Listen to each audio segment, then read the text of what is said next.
Zampa రాజు గారు ఈయన ఏది పిహెచ్డి చేసిండు, ఏది క్రిమిలైన్ ఎత్తేయాలని ఆయనకు డాక్టరేట్ వచ్చింది. నిజంగా కూడా అన్యాయం జరుగుతుంది, బయట కావాల క్రిమిలైన్ కూడా ఎత్తేయాలనేది కూడా మన వారి ఆలోచన. దానికి డాక్టరేట్ కూడా ఇచ్చిండ్రు. నేను అనేది ఒక్కటే, ఇవాళ ప్రెస్ కాన్ఫరెన్స్ల కంటే ఊర్లో పడి వాళ్ళ బాబు. నా ఉద్దేశంలో నేను పోతున్నా, ఎక్కడ అన్యాయం జరిగితే అక్కడ పోతున్నా, ఎక్కడ రైతులకు సంఖ్యలు చేస్తే పోతున్నా, హరిజనుల మీద అట్రాసిటీ చేస్తే పోతున్నా, పసిపిల్లలను రేప్ చేస్తే పోయానికి శిక్ష విధిస్తున్నా. కనుక నా ఉద్దేశంలో గ్రామాలకు వెళ్ళమని అలా చెప్పిండు ఎవరు, రేవంత్ రెడ్డి. కనుక తప్పనిసరిగా తిరుగుతా నేను.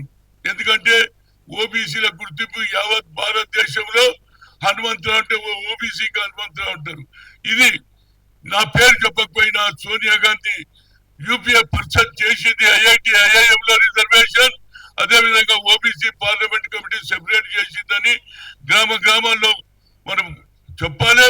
అదే విధంగా నరేంద్ర మోడీ ఏదైతే అంబేద్కర్ ను బీజేపీ ఆర్ఎస్ఎస్ అవమానం చేసింది, దాంతో పాటు ఇవాళ ఏదైతే స్వాతంత్రాన్ని కూడా పక్కదమ్మున పెట్టేయడానికి స్వాతంత్ర సమరయోధులైనటువంటి షహీద్ భగత్ సింగ్ గారు ఏది అవమానం చేశాడు, ఇవి రెండు కూడా మనం చెప్తే తప్పనిసరిగా అటు రాహుల్ గాంధీ కానీ సోనియా గాంధీ కానీ కాంగ్రెస్ పార్టీకి బలం ఏర్పడుతుంది. వాళ్ళు ఏం చేస్తలేరు. ఇవాళ ఎన్ని అడుగుదడుకులు ఉన్నా రేవంత్ రెడ్డి 42% ఇచ్చిండ్రు. నేను ఆయన కృతజ్ఞత చెప్తున్నా. దీనితో పాటు ప్రతి పౌరుడు, ప్రతి స్త్రీ కూడా తప్పనిసరిగా ఏదైతే మొన్న జరిగినటువంటి కులగణలో పాల్గొన్న వారందరికీ కూడా నా హృదయపూర్వక ధన్యవాదాలు.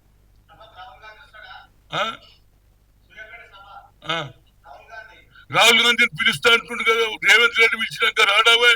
ఒకటే స్టేట్ ఏదైతే రాహుల్ గాంధీ సందేశాన్ని తూచా తప్పకుండా అమలు చేస్తే ఆయన తప్పనిసరిగా వస్తాడు, ఖర్గే కూడా వస్తాడని చెప్తున్నా. దీనికి కొందరు వ్యతిరేకం చేయడానికి ప్రయత్నం చేస్తే దాన్ని మనం ప్రజల దగ్గర పోవాలి, మనం చేసిన అభివృద్ధి చెప్పాలి. అదే విధంగా బీజేపీ ఆర్ఎస్ఎస్ చేస్తున్నటువంటి అంబేద్కర్ కు అవమానం, స్వాతంత్ర సమయంలో ఈ రెండు కూడా ప్రజల్లోకి వెళ్ళాలనే ఉద్దేశం పివి గారు చేసిన ఆ రోజుల్లో. పివి గారికి ఆలోచన వచ్చింది, బడుగు బలహీన గురించి ఆలోచన ఆయన కూడా అగ్రకులాల్లో పుట్టిన పేదవారి గురించి ఆలోచన చేశాడు. అక్కడ ఆయన ఎవరు చక్రం శ్రీనివాసరావు గారు శ్రద్ధ వహించారు, మిగతా నాయకులు సక్సెస్ అయింది.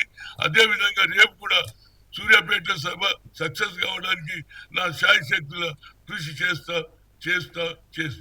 Subscribe us and press the bell icon for more interesting updates.